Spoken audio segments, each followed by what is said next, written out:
Hello students, this video is about non-uniform circular motion in vertical circle. So आपने non uniform and uniform motion के बारे में पहले भी डिस्कस किया होगा। यूनिफॉर्म मोशन सर्कुलर मोशन वो मोशन होता है जिसके अंदर अगर पार्टिकल सर्कल के अंदर मूव कर रहा है तो उस सर्कल के सरकमफ्रेंस पे अगर हम कहीं पे भी उसकी वेलोसिटी चेक करें तो वेलोसिटी हमारे पास कांस्टेंट हो, that type of motion is known as circular uniform motion. लेकिन अगर बॉडी हमारी कोई भी ऑब्जेक्ट हमारा अगर सर्कुलर मोशन फॉलो कर रहा है लेकिन अगर हम वेलोसिटी को देखें तो उसके एक पॉइंट पे वेलोसिटी डिक्रीज़ कर रही है, दूसरे पॉइंट पे वेलोसिटी का मैग्नीट्यूड मैक्सिमम है एंड देन इंक्रीज़ हो रही है एंड देन लोअर, मींस उसकी वेलोसिटी चेंज हो रही है, वेरिएबल वेलोसिटी है। ऐसे मोशन को हम बोलते हैं non uniform circular motion. And non uniform circular motion in vertical circle, इस टॉपिक के अंदर हम डिस्कस करेंगे कि कैसे वर्टिकल सर्कल के अराउंड जब एक पार्टिकल मूव करता है तो उसके मोशन के अंदर, उसके सर्कुलर मोशन के अंदर वेलोसिटी वेरी करती है और कोई भी पार्टिकल कैसे उस हाईएस्ट पॉइंट पे और लोवेस्ट पॉइंट पे जो फोर्स होता है उस स्ट्रिंग के अंदर कितना उसके ऊपर फोर्स अप्लाई होगा वो हम भी इसमें कैलकुलेट करेंगे। So let we consider that हमने एक ऑब्जेक्ट लिया जिसका मास है हमारे पास which is denoted by small m, और इस ऑब्जेक्ट को हमने एक स्ट्रिंग से अटैच कर दिया एंड वी अज्यूम दैट कि ये जो स्ट्रिंग है वो मासलेस है, इसका कोई मास नहीं है। सो जब मैं इसको एक वेलोसिटी से हिट करूँगी कुछ स्पीड से तो ये ऑब्जेक्ट आगे की साइड मूव करने लग जाएगा। तो ये जो आपके पास डायग्राम है is just like a pendulum जिसमें एक बॉब है और एक स्ट्रिंग है, वैसे ही हमने, और इसका मास हमारे पास m and you know that always कि एक यूनिवर्सल फोर्स होता है हमारे पास दैट इज़ mg जो कि ग्रेविटी की वजह से लगेगा। So this is equals to mg जो कि फोर्स यूनिवर्सल फोर्स है, और इस फोर्स को बैलेंस करने के लिए जो अपोजिट फोर्स लगेगा स्ट्रिंग है, इसीलिए यहाँ पे फोर्स ऑफ टेंशन लगेगा। अगर सर्कुलर मोशन होता है वहाँ पे सेंट्रीपिटल फोर्स लगता है towards the centre, away from the centre centrifugal force लगता है, एंड अगर कोई बॉडी दूसरे सरफेस के ऊपर मूव करती है तो वहाँ फोर्स ऑफ फ्रिक्शन लगता है। लेकिन यहाँ पे एक स्ट्रिंग है तो यहाँ पे जो अपोजिट फोर्स लगेगा that is force of tension. So in this diagram you have to see that कि ये हमारे पास एक पार्टिकल है जिसका एक एंड हमने सेंटर से जॉइन किया है, और उस सेंटर से अगर उस पार्टिकल तक की डिस्टेंस को देखें हम तो उसकी लेंथ हमारे पास r है। उस स्ट्रिंग के अंदर जो टेंशन लगेगा that is denoted bye t, force of tension. इस पार्टिकल का मास, ये पार्टिकल हमारे पास यहाँ था लेकिन जब हमने इसको वेलोसिटी से हिट किया, हम कह सकते हैं इस टाइम पे वेलोसिटी लोवेस्ट थी, क्योंकि जब भी हम, आप देख सकते हो कि एक स्ट्रिंग के अंदर पत्थर बांध के और हम उसको सर्कुलर मोशन में मूव कराना लग जाते हैं तो इनिशियली उसकी वेलोसिटी कम होती है, लेकिन जैसे जैसे वो मूव करता है उसकी स्पीड बढ़ती जाती है। तो इनिशियली स्पीड इसकी क्या है, लोवेस्ट। जब हमने इसको कुछ स्पीड से मूव कराया तो इस पॉइंट पे जब ये बॉब पहुंचा या ये ऑब्जेक्ट पहुंचा, इसने सेंटर के साथ एक एंगल बनाया थीटा, क्योंकि पहले इनिशियली ये यहाँ था, एंगल हमारे पास कुछ नहीं, जब हमने इसको हिट किया ये इतना मूव हुआ और मूव होने पे एंगल, कितना एंगल बना दिया, theta. So theta is angle जिससे कि इस बॉब ने इस सेंटर के साथ बनाया है। So this angle is also theta. इस ऑब्जेक्ट के खुद के मास की वजह से जो यूनिवर्सल फोर्स लगेगा दैट इज़ mg, और जिस एक्सिस के साथ एंगल बनाता है, या हम कह सकते हैं प्लेन ऑफ कांटेक्ट के साथ जो एंगल बनाता है, वहाँ जब रेक्टेंगुलर कंपोनेंट्स को ब्रेक डाउन करेंगे तो एंगल के साथ mg cos theta, always cos theta component break down होता है, और दूसरी एक्सिस के अंदर always sin theta component break down होता है। So this particles increases its velocity at every point, और h वो पॉइंट है हमारे पास जहाँ पे इस पार्टिकल की हाईएस्ट वेलोसिटी होगी, और हम कह सकते हैं ये हाईएस्ट पॉइंट है क्योंकि यहाँ था ऑब्जेक्ट और हमने इसको वेलोसिटी दी, ये यहाँ आ गया। उसके बाद ये इसके पास खुद इतनी पावर होगी या ये खुद अपना आधा सर्कल आगे का रिमेनिंग कंप्लीट कर सकता है। सो इस केस में जो इक्वेशन होगी हमारे पास दैट इज़, जो नेट फोर्स होगा टुवर्ड्स दी सेंटर वो होगा हमारे पास ज़ीरो। सो हमारे पास जो इक्वेशन बनेगी that is T minus M G cos theta is equals to zero, क्योंकि जो नेट फोर्स है अप्लाइड फोर्स, हम इसके ऊपर कोई फोर्स अप्लाई नहीं कर रहे हैं, बस हमने यहाँ पे ही इसको हिट किया था। सो हमारे पास ये इक्वेशन बन गई टी माइनस इसीलिए क्योंकि tension, force of tension and M G cos theta दोनों ही अपोजिट डायरेक्शन में है, लेकिन ये force of tension towards the centre लग रहा है, इसीलिए हम यहाँ से कह सकते हैं कि विच इज़ इक्वल्स टू जो अप्लाइड फोर्स है वो ज़ीरो ना होके किसके बराबर हो सकता है, सेंट्रीपिटल फोर्स की बराबर, which is denoted by F C. And you know that कि सेंट्रीपिटल फोर्स का जो फॉर्मूला है that is M V square by R. M यहाँ पे ऑब्जेक्ट का मास है, V is the velocity of the object and R is the radius of the circle कह सकते हैं हम, या फिर उस ऑब्जेक्ट से उसके सेंटर तक का जो डिस्टेंस है which is denoted by R. So this equation becomes T minus M G cos theta is equals to M V square by R. So यहाँ से हम इस फोर्स ऑफ टेंशन की वैल्यू को कैलकुलेट कर सकते हैं, जैसे T is equals to M G cos theta plus M V square by are.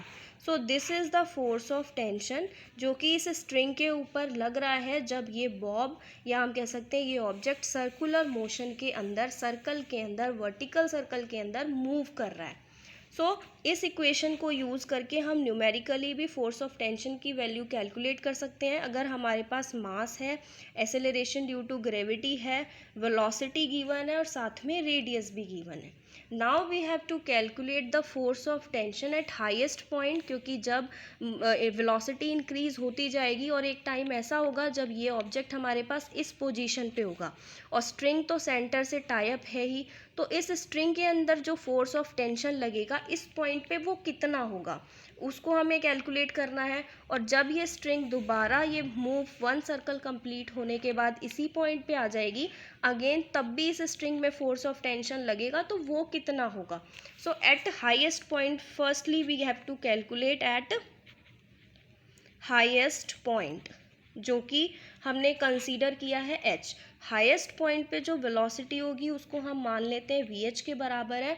और आप इस डायग्राम में देख सकते हो कि जब यहाँ से यहाँ तक मूवमेंट हुआ था उस ऑब्जेक्ट का तो थीटा एंगल बनाया, लेकिन जब ये कंप्लीट हाफ सर्कल कंप्लीट हो जाएगा तो ये जो एंगल होगा वो हमारे पास 180 डिग्री के बराबर हो गया। And you know that cos 180 degree which is equals to -1, जो कि मिनिमम वैल्यू है। So theta here is 180 degree and cos 180 degree is equals to -1. So force of tension अगर हम इसके अंदर वैल्यू पुट कर दें इन सभी की तो हमारे पास इक्वेशन होगी mg cos 180 degree plus M V H square by R. So T is equals to, मैं इसको टी एच से डिनोट कर रही हूँ, force of tension at highest point which is equals to M V H square by R minus में M G.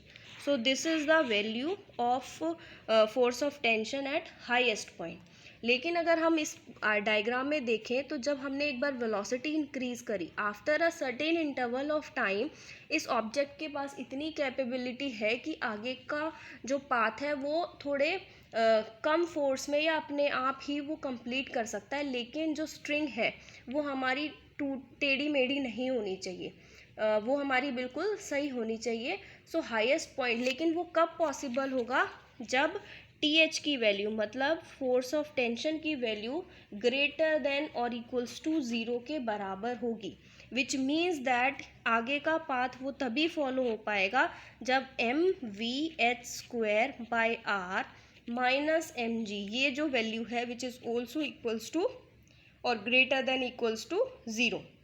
सो now इस value को हम किस तरीके से रिप्रेजेंट कर सकते हैं, यहाँ पे वी एच स्क्वायर है, so V H highest velocity का square by R which is greater than equals to M G, ये मैं इधर ले गई इज इक्वल्स टू के, तो एम से एम कैंसिल आउट हो जाएगा and V H square by R which is equals or greater than equals to G. So maximum velocity जो हमारे पास उस पॉइंट पे होगी हाईएस्ट पॉइंट पे वो ग्रेटर देन इक्वल होगी than radius of the circle और एसेलरेशन ड्यू टू ग्रेविटी, दोनों के प्रोडक्ट के स्क्वायर के बराबर। ये हमारे पास मैक्सिमम वेलोसिटी होगी उस पॉइंट पे। Now we have to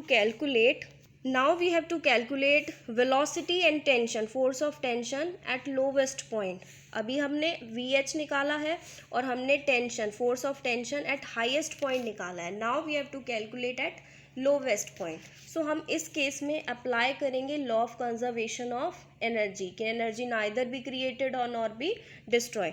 and you know that जो टोटल एनर्जी होती है हमारी, that is kinetic energy plus potential energy का सम। और किस पॉइंट पे निकालनी है हमें? लोवेस्ट पॉइंट पे। सो मैं L से डिनोट कर रही हूँ, which is equals to kinetic energy का फॉर्मूला आप सभी को पता है, that is half mv² plus, और पोटेंशियल एनर्जी का फॉर्मूला है दैट इज mgh। लेकिन अगर आप लोवेस्ट पॉइंट पे देखो तो ये इस पॉइंट से स्टार्ट हुआ था मूव करना और इसी पॉइंट पे आ गया, मीन्स इसकी जो हाइट है वो 0 के बराबर हो गई। पोटेंशियल एनर्जी के केस में हम h को 0 लिख सकते हैं। और वेलोसिटी की बात करें तो लोवेस्ट पॉइंट पे वेलोसिटी हम डिनोट कर रहे हैं VL से। सो this equation becomes half mvL का square plus mg into 0, means हमारे पास जो वेलोसिटी जो बची वो हाफ mvL²। तो काइनेटिक एनर्जी और पोटेंशियल एनर्जी का जो सम आएगा हमारे पास वो इतना आएगा हाफ mvL²। लेकिन आप इस केस में देखो, अगर इस ट्राइंगल के अंदर this is theta, VL² is equals to VH²।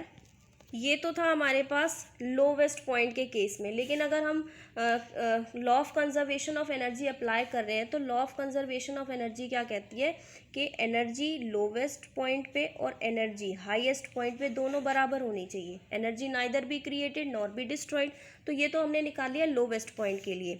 और अगर हम एनर्जी हाईएस्ट पॉइंट के लिए हम निकालते हैं, which is equals to half mvH² plus mgh। And you know that कि हाफ mvh हाइट, ये तो वेलोसिटी तो हम एज इट इज़ लिख रहे हैं, लेकिन अगर हम हाइट देखें तो this is r and this is also r। तो टोटल जो हाइट हो गई हमारे पास वो 2r के बराबर हो गई, जो कि मैं इस इक्वेशन में पुट कर देती हूँ। तो mg इंटू में 2r, तो इक्वेशन बन गई। और according to law of conservation of energy मैं इन दोनों इक्वेशन को जब पुट कर देती हूँ तो half mvL² is equals to half mvH² plus में mg 2mgr के बराबर हो गया। सो दिस इक्वेशन बिकम्स, जब आप कैंसिल आउट करोगे m को एंड हाफ हाफ ये कैंसिल हो जाएगा तो यहाँ 4 आ जाएगा। तो इक्वेशन हमारे पास इस तरीके से आएगी, VL² is equals to VH² plus 4gr। This is the velocity at lower point which is equals to highest point velocity plus 4gr। और हाईएस्ट पॉइंट पे जो वेलोसिटी है हमारे पास which is also equals to rg, तो means VL² is equals to rg plus 4gr। तो हमारे पास लोवेस्ट पॉइंट पे जो वेलोसिटी आ गई वो 5gr के बराबर आ गई। स्क्वायर को हटाएंगे तो VL is equals to root में 5gr हो गया। तो वेलोसिटी एट हाईएस्ट पॉइंट हमारे पास ग्रेटर होनी चाहिए rg से। ये हमने पहले कैलकुलेट किया था कि वेलोसिटी हाईएस्ट पॉइंट पे हमारे पास ग्रेटर होनी चाहिए rg से। लेकिन इस टॉपिक से क्या निकल के आया, यहाँ से हमारे पास क्या रिजल्ट आया कि velocity at lower point greater than equal होनी चाहिए √5gr से। सो हाईएस्ट पॉइंट पे वेलोसिटी हमारे पास rg से बराबर होनी चाहिए ताकि वो ऑब्जेक्ट हमारे पास वर्टिकल सर्कल के अंदर मूव कर सके। Now we have to calculate the force of tension. So you know that कि फोर्स ऑफ टेंशन का फॉर्मूला है mg cos theta plus mv²/r। So lowest point पे जो हमारे पास थीटा की वैल्यू होगी वो हमारे पास 0 होगा। एंड यू नो दैट कि cos 0 degree is equals to 1, जो कि मैक्सिमम वैल्यू है। सो T हमारे पास फोर्स ऑफ टेंशन मैक्सिमम आएगा लोवेस्ट पॉइंट पे। और वैल्यू मैं सारी पुट कर दूँ तो mvL² अपॉन में r प्लस mg, क्योंकि cos थीटा यहाँ पे 7 होता लेकिन cos 0 इज इक्वल्स टू 1। और VL की जो हमारे पास वैल्यू आई है वो हमारे पास 5 जी आर, क्योंकि V L is equals to √5 GR, ये वैल्यू आई थी, वो वैल्यू मैंने इसमें पुट कर दी, अपॉन में आर प्लस में एम जी, आर से आर कैंसिल आउट हो गया, so T maximum lowest point पे जो वैल्यू आएगी वो 5 mg प्लस mg, वो आ गई हमारे पास 6 mg के बराबर। तो लोवेस्ट पॉइंट पे जो हमारे पास मैक्सिमम फोर्स ऑफ टेंशन होगा वो विच इज़ इक्वल और ग्रेटर देन 6 mg, इतने से ज़्यादा होना चाहिए, जबकि फोर्स ऑफ टेंशन हमारे पास हाईएस्ट पॉइंट्स पे ग्रेटर देन इक्वल्स टू 0 था। अगर हम दोनों का डिफरेंस लें तो TL माइनस में TH, दोनों का डिफरेंस लें तो 6 mg माइनस में 0, तो दोनों का डिफरेंस कितना आ जाएगा हमारे पास 6 mg के बराबर। This is the required result कि force of tension highest point पे कितना होगा स्ट्रिंग में, force of tension lowest point पे कितना होगा स्ट्रिंग में, और दोनों का डिफरेंस कितना होगा, ये हमारे पास रिजल्ट है। And this is all about non uniform circular motion in vertical circle.